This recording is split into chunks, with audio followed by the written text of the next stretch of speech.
내 눈빛을 꺼주소서. 라이너 마리아 릴케.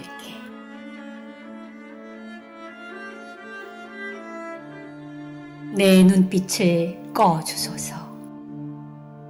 그래도 나는 당신을 볼 수 있습니다. 내 귀를 막아주소서. 그래도 나는 당신의 목소리를 들을 수 있습니다.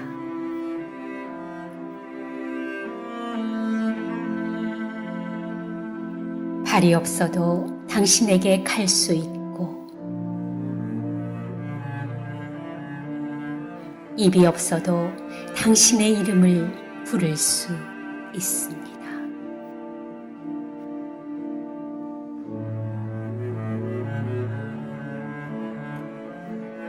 내 팔을 부러뜨려 주소서.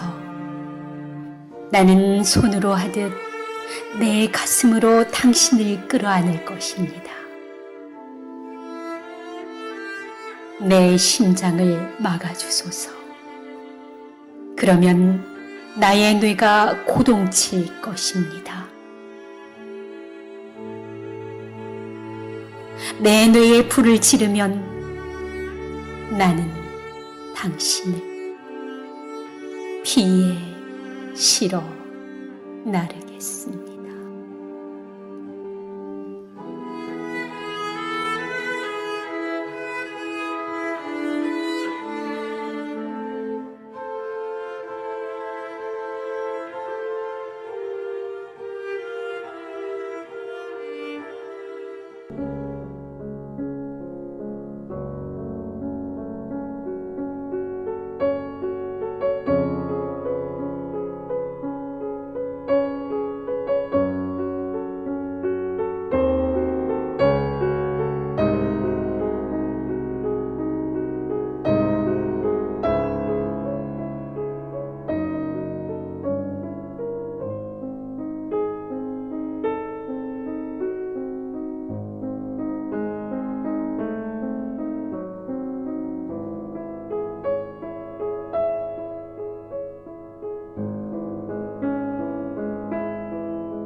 Is it possible that one has not yet seen, recognized, and said anything real and important?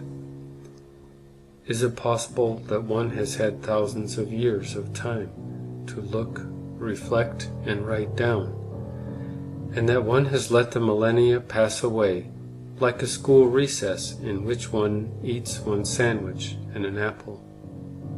Yes, it is possible.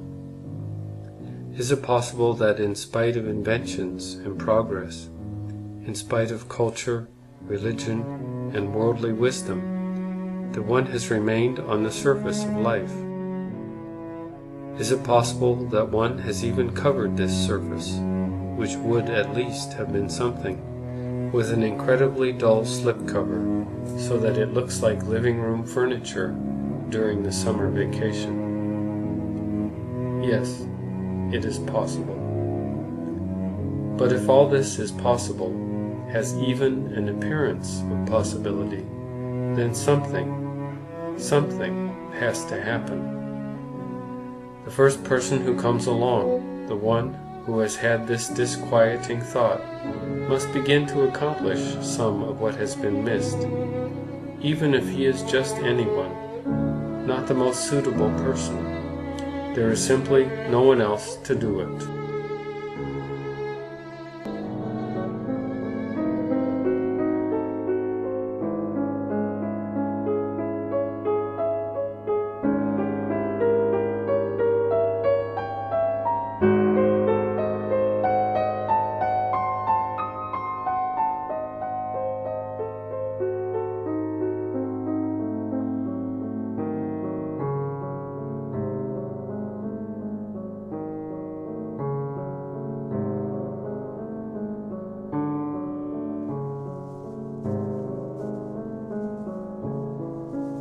From 1903 to 1908, the great German poet Rainer Maria Rilke wrote a series of amazing letters to a young would-be poet who could not decide whether to become a poet or a military officer.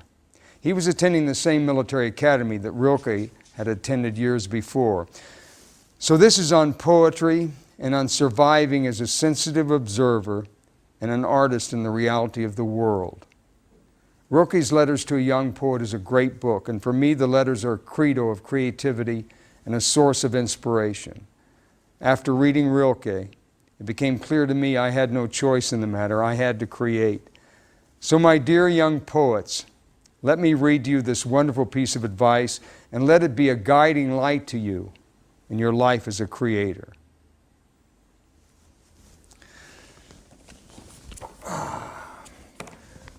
Letter 1, Paris, February 17th, 1903.